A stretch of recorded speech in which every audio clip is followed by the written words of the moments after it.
Today I'm going to show you the best prompts that you can use when brainstorming a novel. That way you can create hugely complex worlds, dynamic characters, and subplots and plots and the best concepts. We're going to get into that right now. Let's go.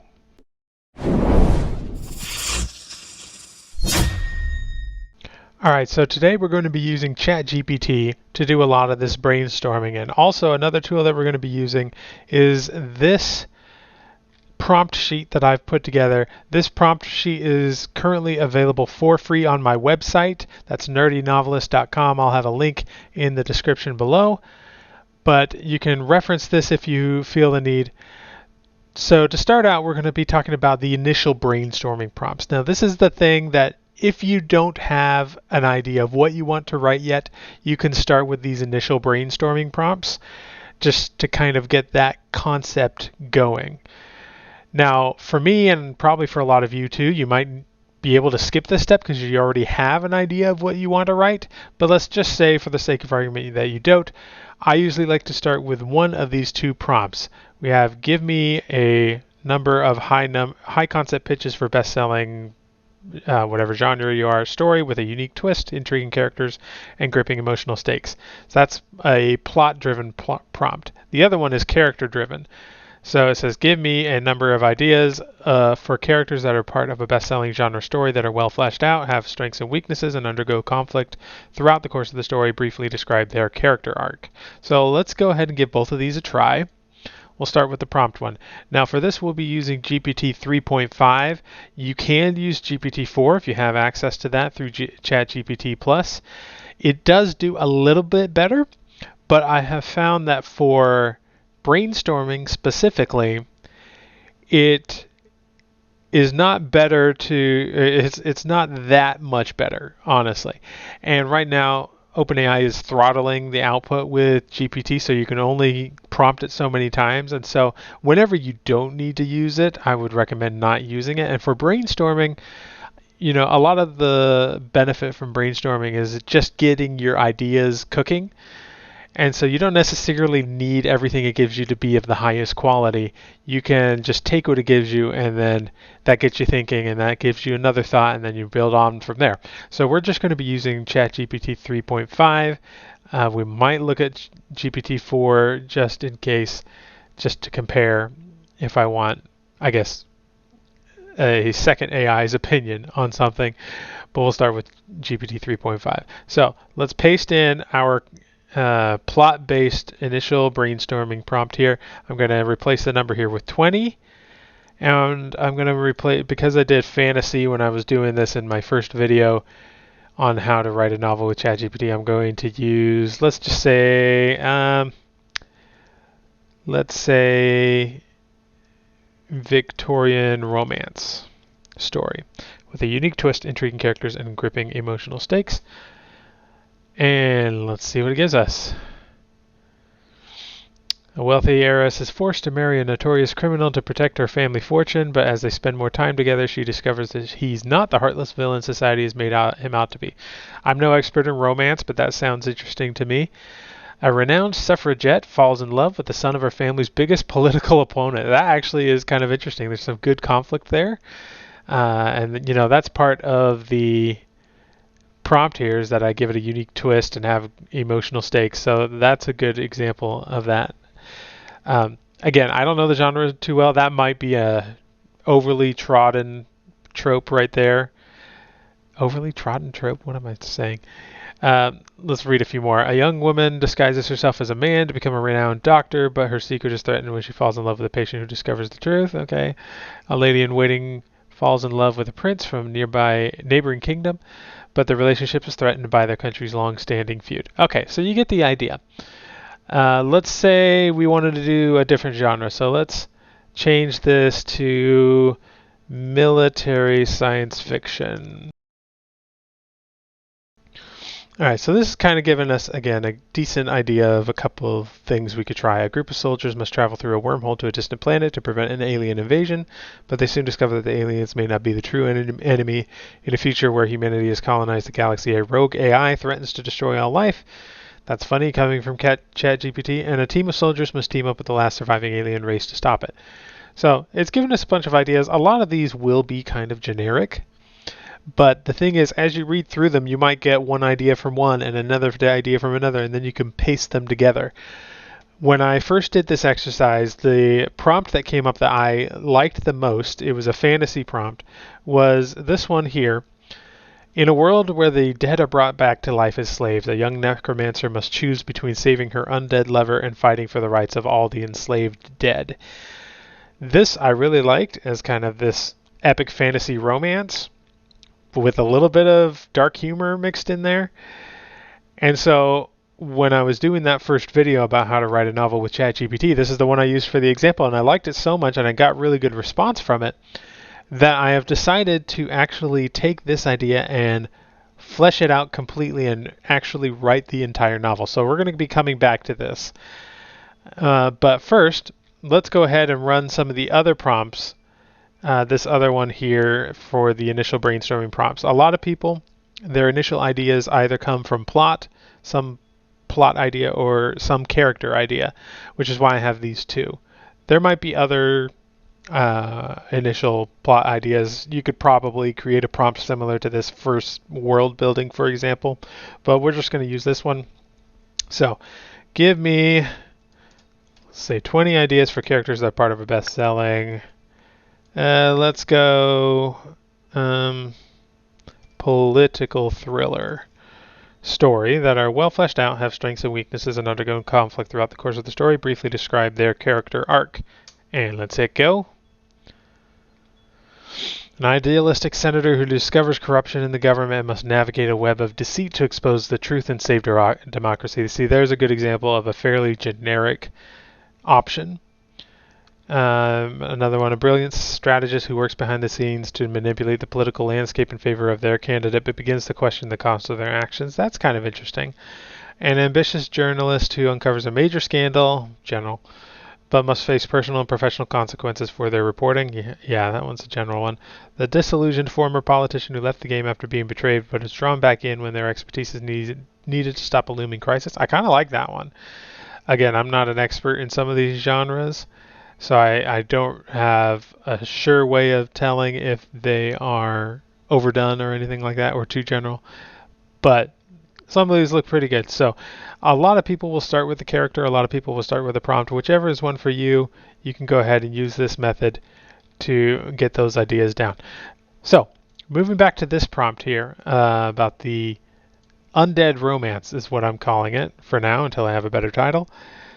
This undead romance concept I really liked, and it resonated with a bunch of other people. I did do a little bit more work on it in the last video, but today we're going to be starting from the beginning with just this prompt and seeing what we can make of it. Okay, so assuming you've already done the work and you've picked your initial concept prompts, then we want to move on to the next stage. So let's look at this document here, and I usually like to get a short story synopsis before I move on to other things like world building and characters.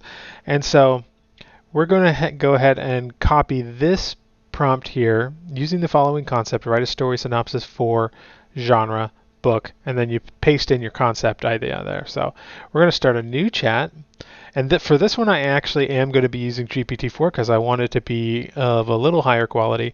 So I paste that pitch in there. We're going to say an epic fantasy book, and then I come over here, copy this concept here, and paste it in there and hit enter.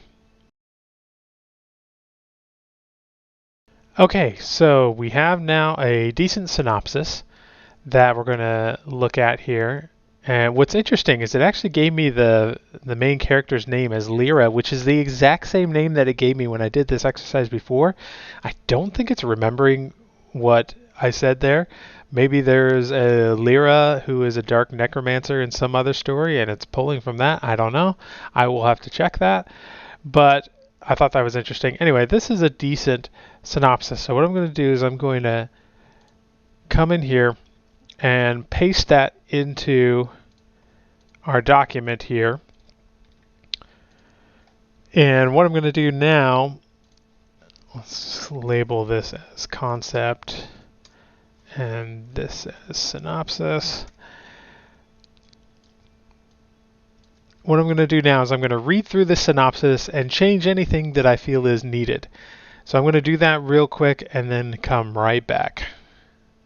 Okay, so just reading through it really quickly, I decided I wanted to introduce more of a rebellion aspect. It mentions it kind of at the end, but I would really like to take that and flesh it out further. Maybe have her need to escape from her home or the academy or wherever she's laying. And so rather than try and write that in myself, I'm going to try and prompt it to see if it can give me a little bit better of a prompt. This is something you can do. You can go back and forth with it, or you can just make the modifications yourself, whatever you want to do. So I'm going to give it a different prompt, which says let me first tell it that I like it. Can you add an element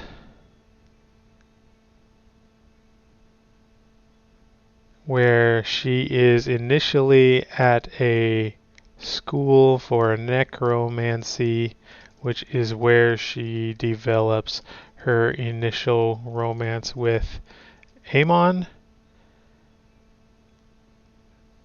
and then have some event where she gains ties with a rebellion who is anti-necromancy and not only wants to end the practice of bringing the undead back for servitude, but also want to overthrow the government that is largely made up of these necromancers. Okay, that sounds good to me. I'm going to give that to it and we'll see what it gives us.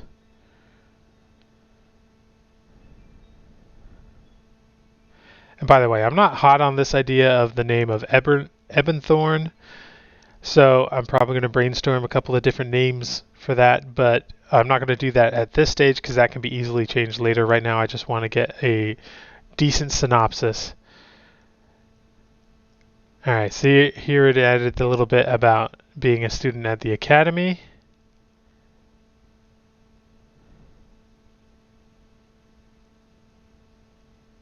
And I'm not sure I want to have this thing about her ability to communicate with the souls of the enslaved dead. I definitely want her to have some kind of ability, but I'm not sure if that's what it's going to be. So we can continue brainstorming and finding other things that could entail. That's one of the things we'll be deep diving into today.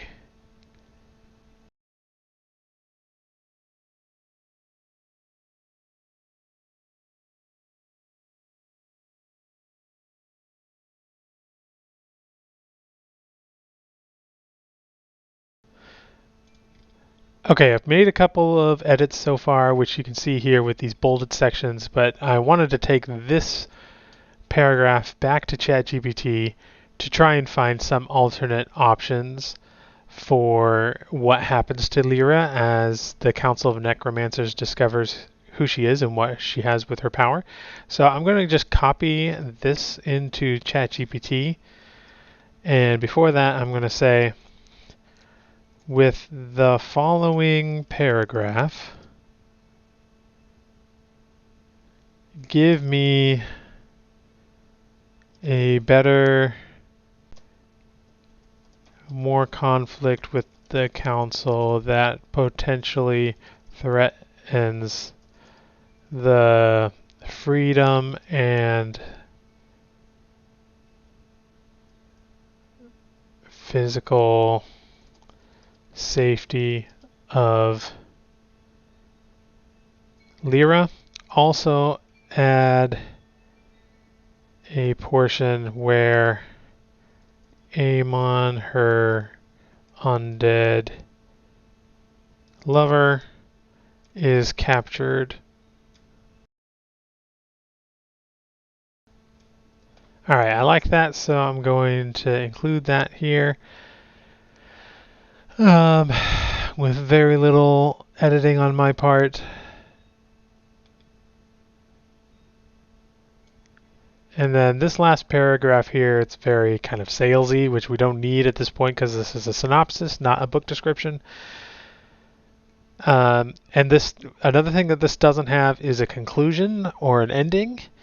And that's common when you ask it to do a synopsis. It will often leave off the ending because it's leaving it as it's trying to sell this book and it's writing it in that respect. And so it's not going to necessarily give you an ending, but I don't need that for where we are right now. This is just a synopsis. Okay. It's a pretty lengthy synopsis at this point, but this is not the final product. We are going to work with this a little bit more. And I'll show you how we can do that. First of all, we only have one main character, and that's Lyra, and then we also have Amon, her undead lover. So we have those two characters there. Let's start brainstorming a couple of other characters that we could use. So I'm going to copy this synopsis, and we're going to open a new chat here and use GPT 3.5. And I'm going to paste the synopsis in front of here, and then let's go back to our prompt here, and we're going to start looking at character prompts. And this is the prompt I like to use here to give us a starting point with characters. Now we're not going to dive too deep into the characters here because that's a whole nother video.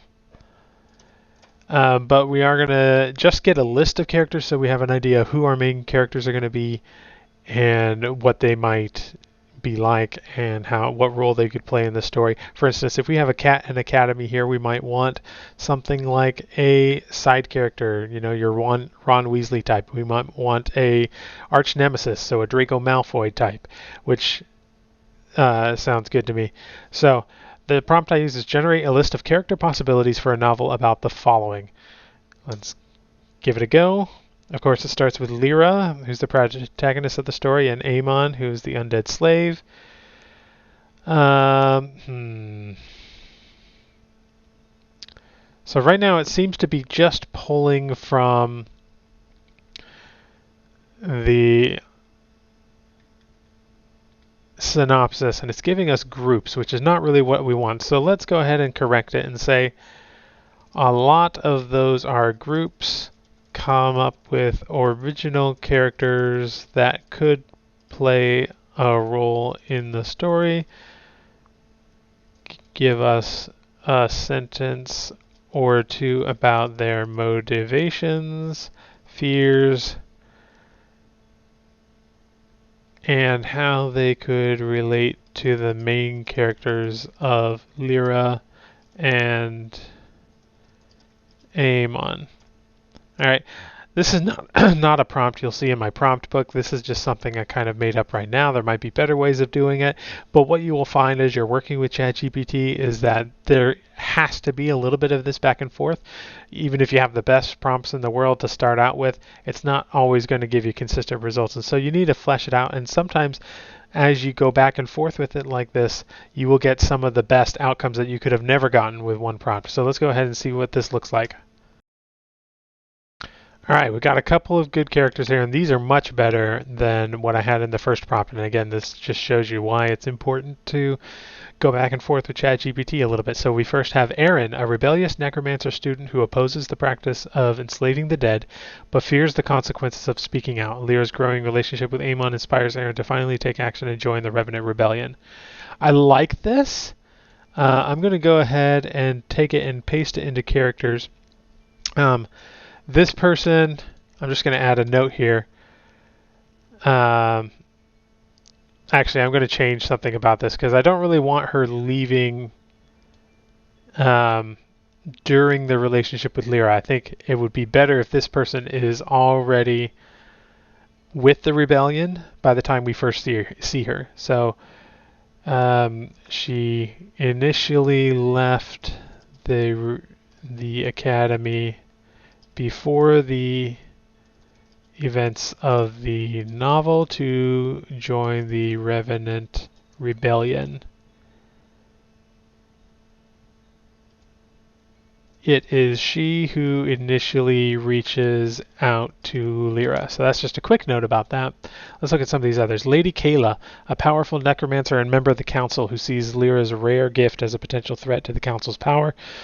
Lady Kayla manipulates Lyra's loyalty to Amon and the rebellion to serve her own agenda, leading to a dangerous game of cat and mouse. I love this. It's kind of general, but we're going to definitely need a main villain, and I think this person could be that person, the head of the council, who we kind of just see from a distance. So I'm just going to leave that as it is. Commander Riven, the head of the council's enforcers, who views the undead as mere tools and believes in the absolute authority of the council. Commander Riven captures and tortures Amon, using him as leverage to force Lyra into submission. That makes sense as a character who would exist and has a purpose, so we'll add that in as well. Selena, a member of the Revenant Rebellion who lost her brother to the Council's experiments. Selena sees Lyra's gift as a potential asset in the fight against the Council, but also worries about the toll the Rebellion's violence is taking on her friend. I like this, but I don't think we need this as a separate character. It might be a little redundant with some of the other characters we're going to have, but I like this bit about she lost a brother to her council's experiments. What I think we could do is combine that with Aaron's character here. I'm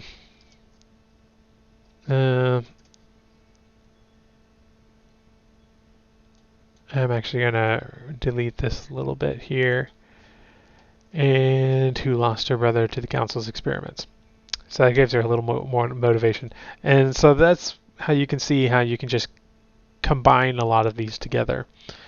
Master Gideon, Lyra's mentor at the Academy of Necromancy, who sees great potential in her gift but fears that her growing relationship with Amon is distracting her from her studies. Master Gideon believes in the benefits of necromancy but also recognizes the moral complexity of the practice. So we have a mentor at the Academy who is kind of benevolent because he recognizes the moral complexity. I kind of don't want that. I want her mentor to be kind of a bad dude.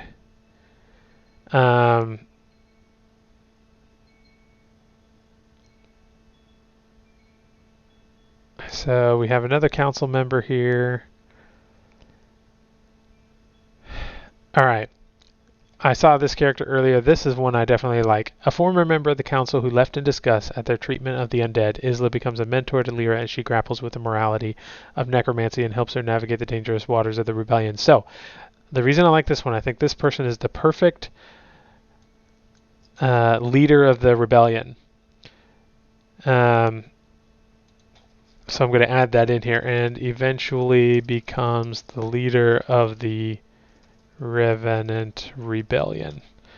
She becomes a mentor to Lyra, and this is why I want her first mentor to be kind of a bad dude, because Isla can become another mentor and we can show the contrast between the two, where in the beginning she's got that kind of evil mentor, and this one she has a more morally upright mentor. So that's a good one. We'll come back to her mentor, but let's move on. Former enforcer who left the council. A member of the Revenant Rebellion who was once an undead slave herself. Oh, that's interesting. We could have a member of the rebellion who is undead. That makes sense to me. Whoop. Tessa, a member of the Revenant Rebellion who was once an undead slave herself. Tessa is skeptical of Lyra's gift and initially resents her privileged position. But you know what? That might not work because until Lyra comes along, most of these slaves will have no autonomy. So, we might have to axe that. But maybe we could have a character who Lyra communicates with in the rebellion. No, I think it's better if Amon, the love interest, is the first one to do this. So we're going to avoid that one. Asher, a fellow student in the Academy of Necromancy and a rival of Lyra's. Asher resents her talent and sees her growing relationship with Amon as a weakness. As the stakes grow higher, Asher becomes increasingly dangerous, willing to do whatever it takes to eliminate his competition. This is definitely a character type that I want to have. So this is going to be the Draco Malfoy character, and will probably have a hand in helping the Council of Necromancy discover Lyra's special abilities. I'm going to add in a note about that. So when he discovers that Lyra has a special magical talent, he is the one to report it to the Council of Necromancy. Alright, that's a good one. So there are at least 2 characters that I want to have in here that we don't have yet. I want a best friend for Lyra, and I want her master. Now we had the master one up here, but I wasn't really okay with that one, so let's just give it another prompt. Give me one more prompt for her master at the academy. Sorry, I didn't mean to say prompt. Character idea for master at the academy, who is more of an evil character and not benevolent. Also give me a character idea for a best friend sidekick to Lyra. Master Caro, a sadistic and manipulative necromancer who takes special interest in Lyra, seeking to use her rare gift to further his own ambitions. Master Caro pushes Lyra to the brink of exhaustion and beyond, forcing her to tap into the full extent of her powers, even at the cost of her own well-being. That's good, I think. So that can be the master. So he's different from, say, Lady Kayla, who sees Lyra's abilities as a threat. Master Caro sees it as a way to further his ambition, so they have different motivations there, so I think that can be a good play. And then we have Jax, Lyra's loyal best friend and confidant at the Academy, who is initially skeptical of the Revenant Rebellion, but eventually comes to see the justice in their cause. Jax provides emotional support for Lyra, but also serves as a voice of reason, warning her of the dangers of getting too involved in the rebellion's dangerous and violent attack. Yeah, that's pretty good. It sounds like, just from the name Jax, that this is a man. I would rather she be a woman, so let's change the name. Well, this is another thing you can do. If you don't like any of the names, you can just say, give me 5 alternative names for Jax and make her a woman. Talia, Zara, Kira, Arya. I like Zara. It seems unique-ish. And I like this description. A witty and sarcastic friend who helps Lyra maintain her own sense of humor in the face of the Academy's dark and oppressive atmosphere. That's actually a really good point. This is going to be a dark and oppressive place. So having someone to add just a little bit of wit and humor is going to be a good thing. So I'm going to just replace this one entirely with that person. So now we have Zara. I think this is a good number of main characters to start with. First, let's go back up here. We had these 2 descriptions of Lyra and Amon. I'm going to add those in here. Lyra, the protagonist of the story, a prodigious student at the Academy of Necromancy and the daughter of the powerful necromancer. She possesses a rare gift, the ability to communicate with the enslaved dead, which leads her to question the morality of necromancy. And we have Amon, an undead slave who works at the academy. He is different from the other undead, possessing more free will than usual. He and Lyra fall in love, leading to a forbidden romance. Yep, that's fine. All we need is just a brief description of these people, and in my character development video, which I will do later, we'll go through each of these, but especially Lyra and Amon, to really flesh out their characters a lot more, and then we can move on from there. All right, I think this is a good place to get started. Now, next thing I want to talk about briefly is names. This is one of the easiest things to change. I haven't done much of it so far, but let's just say, let's go back to this synopsis. And I didn't really like the name Ebenthorn as the land in which these people live. So we're going to come here and say the land in which this necromancy academy is placed is called Ebenthorm. I'm just putting that in there to remind it because it might not know. And you can even say just, but I don't really like it.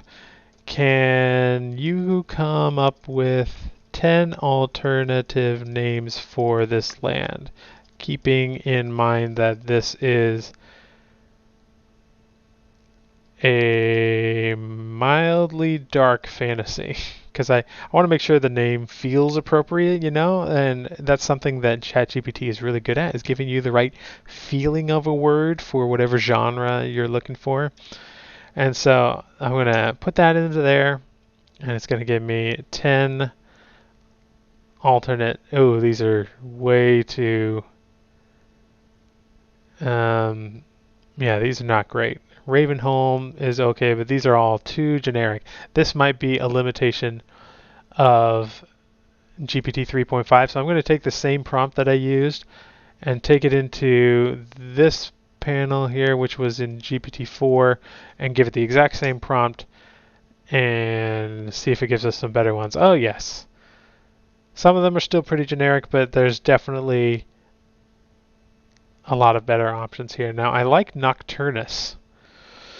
Nocturnus. That's a good one. One of the things you might want to do when you're doing this as you're brainstorming is to go ahead and Google it. See if you can come up with anything. So it looks like there's a band named Nocturnus. That's probably not a huge deal. But if we want to, we can have it give us variations of something. So give me variations on Nocturnus.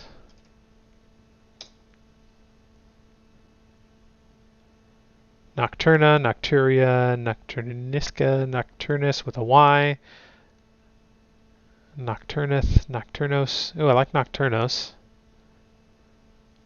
So let's just check that one to make sure Nocturnos isn't anything important.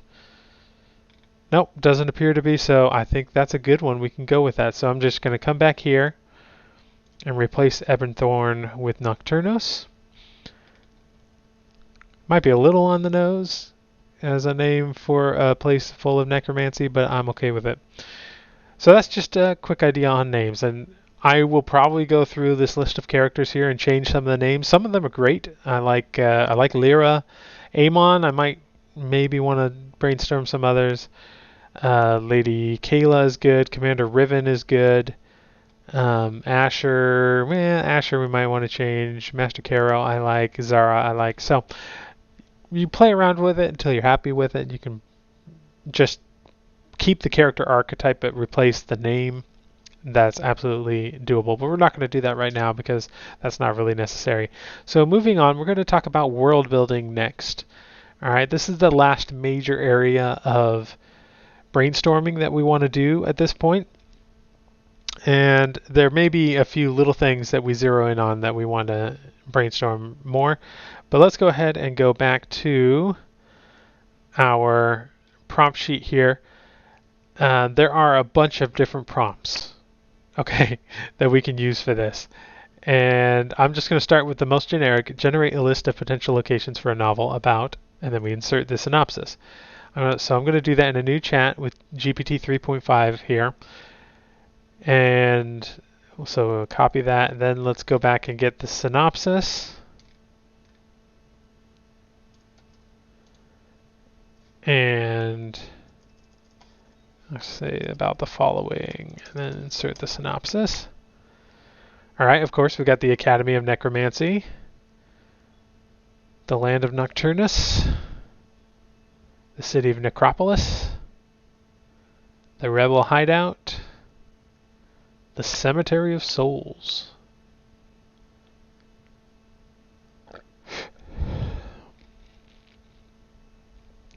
Okay, so we have a couple of things here. These are very generic, but also I don't know if we need anything more particularly more interesting. So let's start with the Academy of Necromancy. That is, as it says here, going to be a primary location for much of the story. So I'm going to go ahead and put that here under... Actually, I'm going to change this from world building to just setting and add Academy of Necromancy there. Large Gothic style castle or a modern high-tech facility. So that's interesting. It gave us two different options. We're going to make this a Gothic style castle because I think that's appropriate for the genre. The land of Nocturus. This is a world in which the story takes place, where the veil between life and death is thin. The landscape could be dark and mysterious with eerie forests and misty swamps. I like that. I actually kind of imagine this as more of a volcanic place.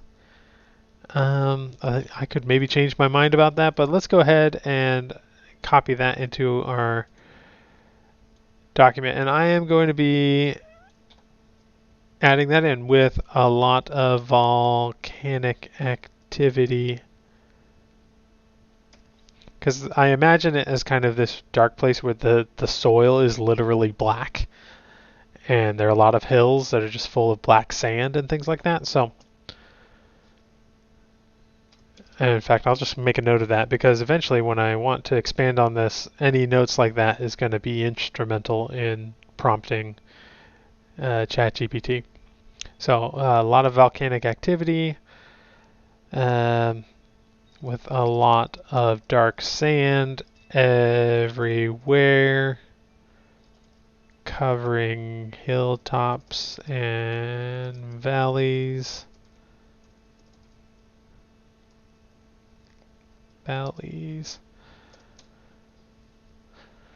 Now that brings another question to mind, but let's just keep going through these. City of Necropolis, the capital city of Nocturnus, where this council of necromancers hold their power. This could be a dark, foreboding place with towering spires and streets filled with undead slaves.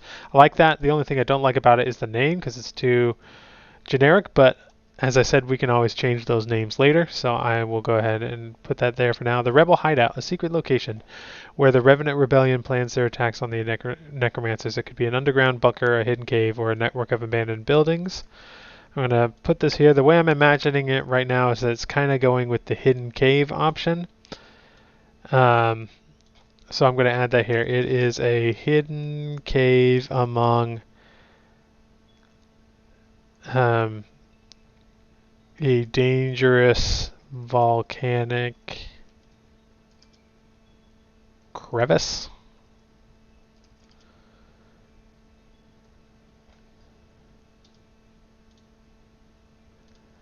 It is accessible by a series of winding lava tubes. I've been to some lava tubes, they're pretty cool, that are easy to get lost in.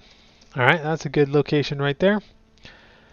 The Cemetery of Souls, a vast burial ground where the dead are buried and the necromancers summon them back to life. This could be a creepy and atmospheric setting with crumbling tombs and ghostly apparitions. That one doesn't really work for me.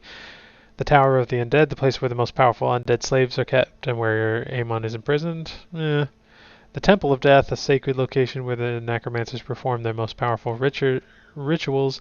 This could be a spooky and mystical place filled with ancient artifacts and mysterious symbols. I actually like this. I like having a specific place where the undead are brought back to life.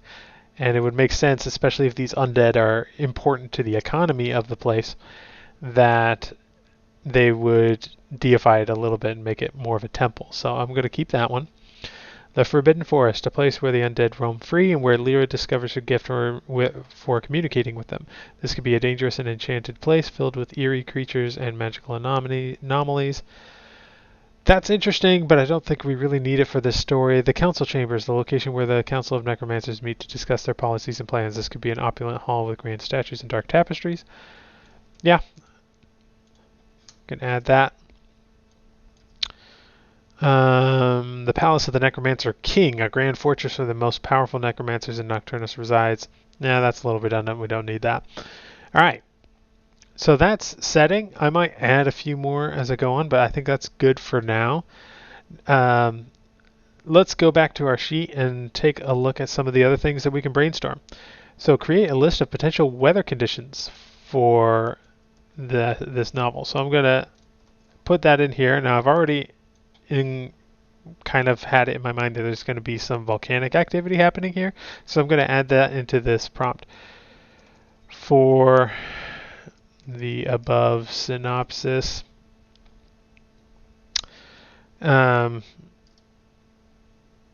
include a few weather patterns that could be caused or affected by high volcanic activity. Dark and stormy, a common weather condition in Nocturnus, with frequent thunderstorms, heavy rain, and gusty winds. This could add to the eerie and ominous atmosphere. Foggy and misty. The mist and fog could be prevalent in many areas of the story, especially around the cemetery souls in the Forbidden Forest. Blazing heat. In some areas of Nocturnus, the heat could be extreme and almost unbearable, especially in the deserts or volcanic areas. This could add to a feeling of danger and oppression in the story. Snowy and cold. So it's kind of just going through everything. I like this one here. And acid rain is good. Toxic fumes. So I'm going to give it a prompt here. I have no idea what this is going to get me, so we'll see. I'm going to say extrapolate on what kind of fantasy society would exist in a world with a lot of, we'll say, volcanic ash clouds, acid rain, and toxic fumes. Because we got to figure out how or why the society would choose to live in these conditions.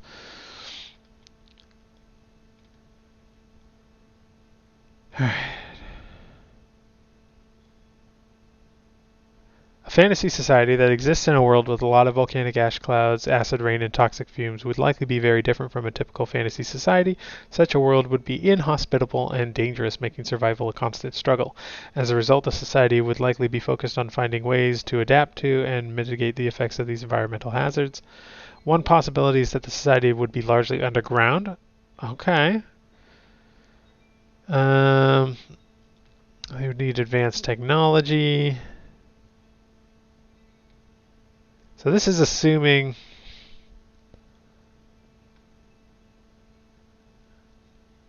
this isn't quite what I wanted, so try again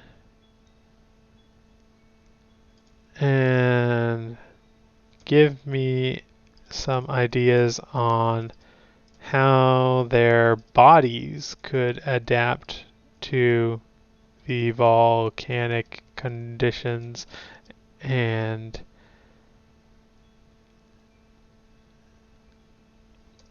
as well as any crops or water sources that could be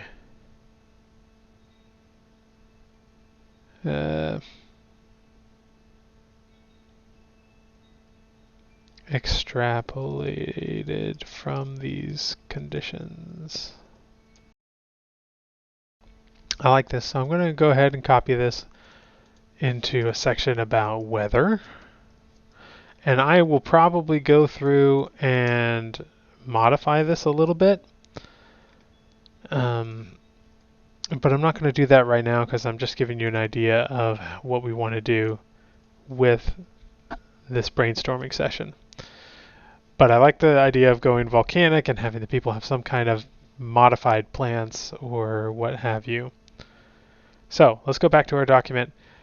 And we've kind of done a little bit about culture and society, but let's go ahead and try that as well. Let's put that in here and say write a descriptive paragraph about culture and society for, and I'm going to actually get rid of this bit about for a novel about insert synopsis and say that relies on necromancy and having the dead brought to life to be used as manual labor. Alright, I like what it's given us here. It says necromancers are revered as the most powerful members of society. That makes sense. Holding the power to summon the dead and bind them to their will as slaves. The living use the dead as a source of manual labor, with the undead working the fields, mines, and factories, allowing the living to live a life of luxury and comfort. This practice has become so deeply ingrained in the culture that it is seen as a normal part of life. The dead are treated as mere objects with no rights or dignity. The practice of necromancy is revered, with the most prestigious schools teaching young necromancers to master the art of enslaving the undead. The culture is steeped in tradition and ritual, with necromancy playing a central role in their religious practices. Those who oppose the practice are seen as heretics or enemies of the state, and the society is kept in check by the power of the necromancers and the undead slaves. Despite the dark and oppressive nature of their society, the people are deeply committed to maintaining the status quo, seeing it as the only way to ensure their continued prosperity and security. Great, I love it. So society, add a section here and just paste that in there. Next, we have technological advancements. I'm going to say no technological advancements here, but we are going to look at magic systems. So, since we just included this in here, I think we can take this part off the end of the prompt. Develop a list of potential magic systems for this world, and it will know what we're talking about. Okay, so we got a couple of ideas here that we might be able to use. First, obviously, we have necromancy. Yes, that's obvious. I'm going to go ahead and take this out, but we'll understand that we're going to go a little bit deeper into that at some point. Then we have soul magic. Another potential magic system could be soul magic, which would allow a mage to communicate with the spirits of the dead. This could be used to gain knowledge, information, or even make deals with the dead. I actually like this as kind of like this secondary thing that maybe not a lot of people have. That's sort of adjacent to necromancy, so I'm going to put that there. I'm not sure it's going to have much bearing on the plot, but we'll see. Death magic, a magic system that focuses on the power of death and decay. Death mages could summon powerful plagues, curses, and poisons, using their magic to weaken and destroy their enemies. Probably not, although that does give me some ideas for like a future villain of if I turn this into a series or something. Like maybe you have a death mage who is kind of the opposite of a necromancer. Then we have elemental magic. Yeah, that's too generic. Blood magic, a darker magic system that involves the use of blood sacrificed to power spells and rituals. This could be used to create powerful wards. Yeah, shadow magic, magic that focuses on the darkness and shadows, allowing a mage to move unseen and strike from the shadows. This could be useful for espionage or assassination. Alright, life magic, a magic system that focuses on the power of life and healing. Life mages could use their magic to restore health and vitality to the living, or to control and manipulate living creatures. Okay, I'm starting to get some ideas here, and this is the power of brainstorming, is that as you start to see what it gives you, you start getting ideas. So I'm thinking there are certain classes of magicians in this society, and all of them have certain areas of focus. Okay, necromancy is the power of raising the dead. Soul magic's the power of communicating with the dead. All of these have something to do with death. Okay, I'm going to go ahead and grab that other one here that we saw here, death magic. That could be one. So there are these different factions. And then we have life magic, which is the ability to restore life. And I'm thinking maybe Lyra could have some innate abilities to do that, which is how she's able to bring a little bit more autonomy and free will back to her undead lover. And so I like that. Enchantment magic. A magic system, yeah, we don't need that. Dream magic, void magic. All right. I'm going to ask it to give me 5 more ideas that are related to the subject of death in some way. See if it gives me anything else unique. Death reversal magic? No, that's kind of the same as life. Death prophecy magic. Ooh, I kind of like that. So you could have prophecies that the only thing that the person could tell you is when you're going to die. That's interesting. Death ward magic, afterlife magic, undead summoning magic. So these are all kind of variations, but you get the idea, right? We could have different factions, with necromancy being the most revered because it brings people in. So we could basically have a series of magic systems that are all based around death. So before I end this, I do want to start digging a little deeper into necromancy. So with necromancy, give me specific details about how necromancers raise the undead and how all magical practitioners... Well, no, let's not get into that right now. Let's just give it that and see what it gives us. The necromancer first needs a corpse. Sound logic, ChatGPT. And here's something that I have not specified, but I did actually want to be the case. The corpse must be relatively fresh, ideally no more than a few hours old in order for the necromancer to successfully raise that. I think that is a good idea, and that's also going to make it a little less awkward when we have a romance with an undead character.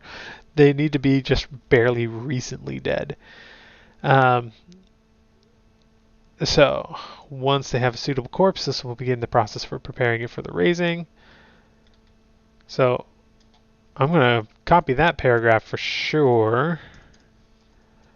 We'll do a section in here on how necromancy works.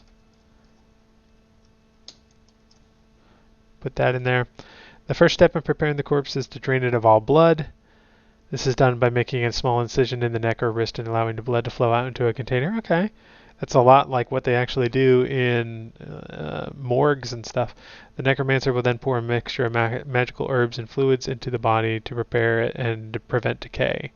The next step is to perform a ritual that will call forth the soul of the deceased. The necromancer will recite incantations and perform gestures while holding a special artifact such as a wand or staff. The ritual can take anywhere from a few minutes to several hours, depending on the skill and power of the necromancer. Okay, this is starting to be a little generic. I like this bit though. Once the soul has been called forth, the necromancer must bind it to the body. So there's a binding spell. Okay, so here's what I'm thinking. I like this section here. Actually, I'll just copy everything here, and then I'll make some modifications. So, first step is preparing the corpses to drain all its blood. I like that. I think that's good. Then it says the necromancer will pour a mixture of magical herbs and fluids into the body to preserve it and prevent decay. Let's ask ChatGPT specifically what fluids. Say, I like the idea of replacing blood with a magical fluid. What kind of magical fluids could we use? Let's see what it gives us.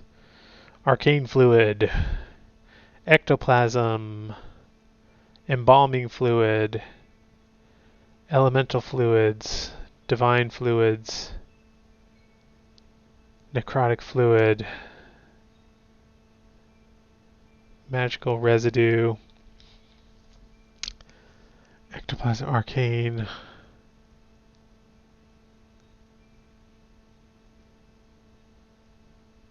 Okay, I kind of like this thing for arcane fluid.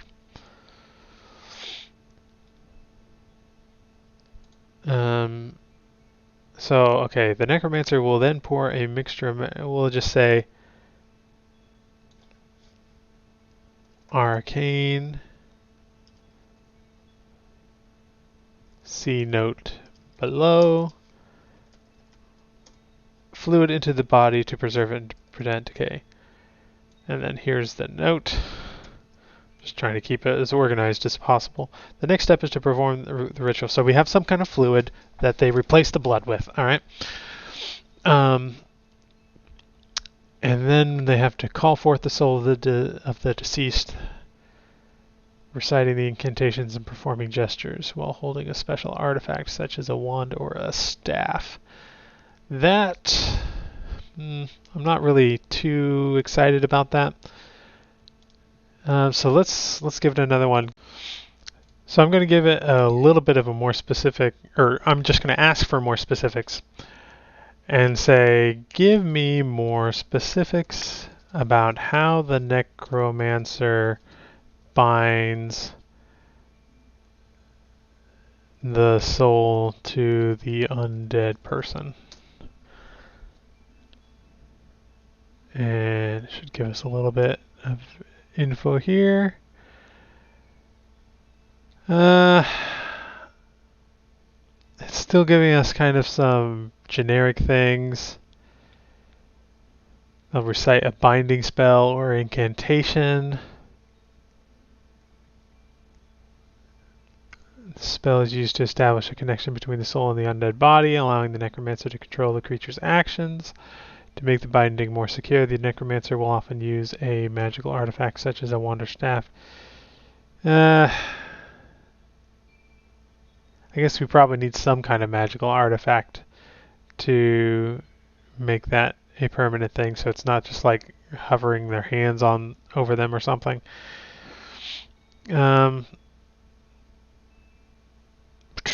The necromancer must be able to maintain a strong connection between the soul and the body while also controlling the undead creature's actions. This can be particularly challenging if the soul is particularly strong-willed or resistant to the necromancer's control. If the binding is not done properly, the undead creature may break free and become uncontrollable. This can be dangerous for the necromancer and anyone else in the vicinity. Additionally, if the undead creature is destroyed, the binding will be broken and the soul will be released back into the afterlife. Okay.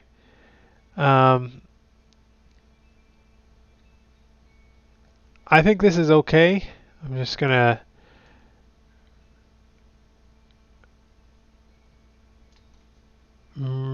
copy this into here.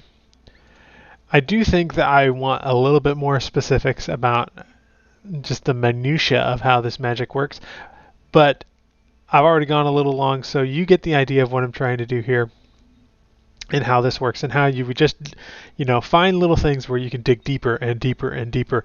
And that's how you're going to be fleshing out the world as a whole. There is more fleshing out to do for sure, and we'll get into that in some of my later videos, but right now I think we have all of the building blocks that we need for a pretty interesting story, and you can use all of these prompts however you want to do that.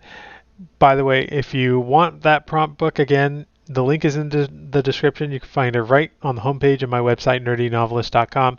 I look forward to meeting you in the next video where we will be going over some of the characters, the specific characters, and getting more granular in terms of what they look like. And so I'm excited for that. I look forward to that, and I will see you in the next video.